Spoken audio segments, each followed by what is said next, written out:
Hello everyone, मैं हूँ रोहित और आप सभी का स्वागत है आपके अपने यूट्यूब चैनल आकांक्षा एकेडमी पर। आज हम जो टॉपिक है हमारा वो रीट पिटिशन यानी कि रीट याचिका पर चर्चा करने वाले हैं। यह टॉपिक हमारा सिविल सर्विसेज यानी कि यूपीएससी, एमपीपीएससी और साथ ही न्यायिक सेवा यानी कि सिविल जज के लिए काफ़ी महत्वपूर्ण टॉपिक है हमारा ये। तो आपसे हम अनुरोध करेंगे कि इस टॉपिक को आप पूरा देखिए, इस वीडियो को आप पूरा देखिए। तो चलिए स्टार्ट करते हैं। रीट याचिका। रीट याचिका एक प्रकार का लिखित आदेश है जो कोर्ट द्वारा किसी सरकारी संस्थान को कोई कार्य करने या ना करने के लिए दिया जाता है। मतलब कि एक लिखित आदेश होता है, ठीक है, कोर्ट का एक लिखित आदेश होता है जो किसी सरकारी संस्थान को कोई कार्य करने या ना करने के लिए दिया जाता है। संविधान के भाग 3 में मूल अधिकार का वर्णन किया गया है। संवैधानिक उपचारों संबंधित मूल अधिकार का प्रावधान संविधान के अनुच्छेद 32 से 35 तक में किया गया है। यदि किसी के मूल अधिकार का उल्लंघन राज्य द्वारा किया जाता है तो राज्य के विरुद्ध न्याय पाने के लिए संविधान के अनुच्छेद 32 के अंतर्गत सुप्रीम कोर्ट में, जबकि अनुच्छेद 226 के अंतर्गत हाई कोर्ट में हम रीट याचिका दाखिल करने का हमें अधिकार होता है। अब हम बात करते हैं कि रीट के प्रकार। तो रीट 5 प्रकार की होती है: बंदी प्रत्यक्षीकरण, परमादेश, तीसरा है प्रतिषेध, चौथा उत्प्रेषण लेख और पांचवा है आपका अधिकार प्रश्न। अब हम बात करते हैं बंदी प्रत्यक्षीकरण की। बंदी प्रत्यक्षीकरण जिसे हम हेबियस कॉर्पस के नाम से भी जानते हैं, एक प्रकार का ये हेबियस कॉर्पस जो है वो लैटिन शब्द है जिसका अर्थ होता है किसी व्यक्ति का शरीर पेश करें। हिंदी में हम यदि कहें जिसका अर्थ होता है बंदी को प्रत्यक्ष करना अर्थात सामने लाना।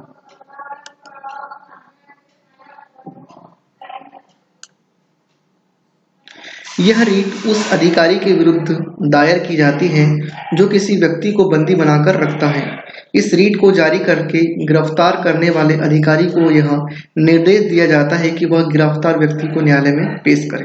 अर्थात इसका सीधा सा तात्पर्य यह है कि किसी पुलिस अधिकारी ने किसी व्यक्ति को गिरफ्तार किया है तो वह उसे सशरीर न्यायालय के सामने प्रस्तुत करे। हेबियस कॉर्पस पीड़ित व्यक्ति की ओर से कोई भी दायर कर सकता है। पीड़ित को कोर्ट में उपस्थित होने की आवश्यकता नहीं है और यह फैसला जो है वो कानू सन्याल बनाम जिला मजिस्ट्रेट दार्जिलिंग के बाद में आया था। यह रीट अवैध गिरफ्तारी के विरुद्ध कानूनी राहत प्रदान करती है। हेबियस कॉर्पस सुनिश्चित करता है कि गिरफ्तार व्यक्ति को न्यायालय के समक्ष प्रस्तुत किए जाने, जिसके अंतर्गत यह सुनिश्चित किया जाए कि उसकी गिरफ्तारी वैध या नहीं। यदि अवैध होती है ऐसी गिरफ्तारी तो उसे रिलीज करके उसे फ्रीडम को पुनः स्थापित किया जाता है, मतलब उसे गिरफ्तारी से उसे छोड़ दिया जाता है, मुक्त कर दिया जाता है। अब हम बात करते हैं दूसरा जो आपका रीट है वो है परमादेश। इसका अर्थ होता है हम आदेश देते हैं। इस रीट के अंतर्गत न्यायालय से यह अपील की जाती है कि कोर्ट इस प्रकार का आदेश दे कि कोई भी सरकारी संस्थान या लोक अधिकारी अपने कर्तव्यों का पालन करे।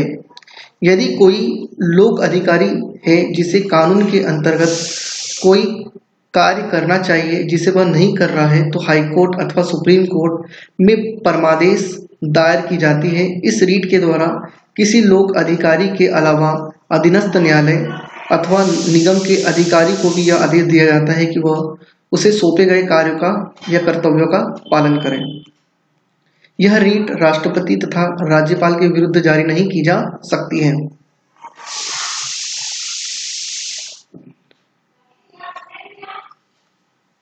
आगे हम लोग देखते हैं, तीसरा है आपकी प्रतिषेध। प्रतिषेध का अर्थ होता है मना करना या रोकना। इसे सामान्यतः इसे स्टे ऑर्डर के रूप से भी हम जानते हैं। जब भी कोई निचली कोर्ट अपनी शक्ति या अधिकार क्षेत्र से बाहर कार्य करने की कोशिश करती है तो यह प्रतिषेध की जो रीट है एक हाईकोर्ट द्वारा निचले कोर्ट को जारी किया जाता है। प्रतिषेध रीट निचली कोर्ट को क्षेत्राधिकार से बाहर कार्य करने से रोकती है।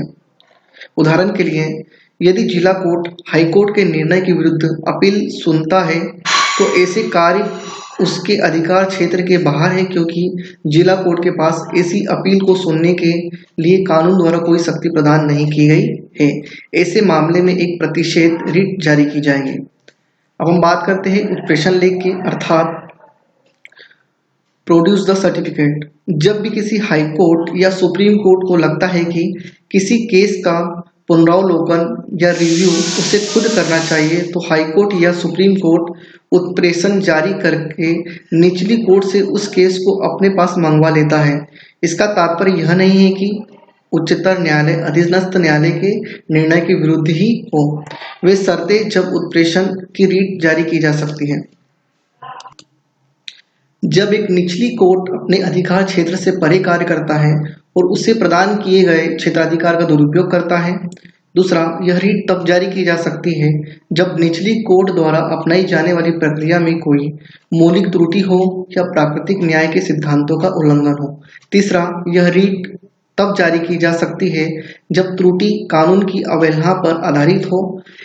जब ये सभी शर्तें पूरी हो जाती है तब उत्प्रेषण की रीट जारी की जा सकती है। अब हम बात करते हैं अंतिम रीट, अधिकार प्रश्न। अधिकार प्रश्न का अर्थ यह है कि हाई कोर्ट या सुप्रीम कोर्ट किसी भी लोक अधिकारी से यह पूछ सकता है कि आप किस पोजीशन से इस पद पर हो या होल्ड कर रहे हो। अर्थात अधिकार प्रश्न उस व्यक्ति के विरुद्ध जारी की जाती है जो किसी ऐसे लोक पद को धारण करता है जिसे धारण करने का अधिकार उसे नहीं है। आर्टिकल 139 के अंतर्गत संसद द्वारा सुप्रीम कोर्ट को इन रीटों के अलावा और भी रीट जारी करने का अधिकार दिया जाता है। मतलब कि अधिकार प्रश्न